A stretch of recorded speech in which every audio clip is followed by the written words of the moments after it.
देवराजसेव्यमान पावनाङ्घ्रिपङ्कजं व्यालयज्ञसूत्रमिन्दुशेखरं कृपाकरं नारदादियोगिवृन्दवन्दितं दिगम्बरं काशिकापुराधिनाथ कालभैरवं भजे।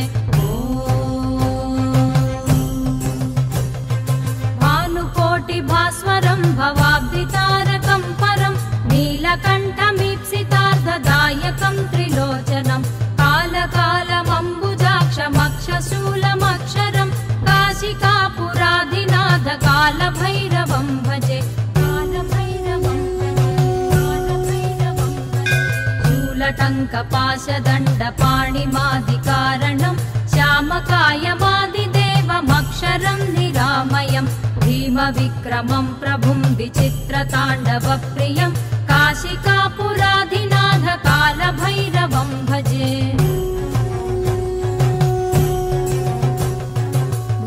मुक्तिदायकं प्रशस्तचारुविग्रहं भक्तवत्सलं स्थिरं समस्तलोकविग्रहं निक्वणन्मनोज्ञहेमकिङ्किणीलसत्कटिं काशिकापुराधिनाथ कालभैरवं भजे।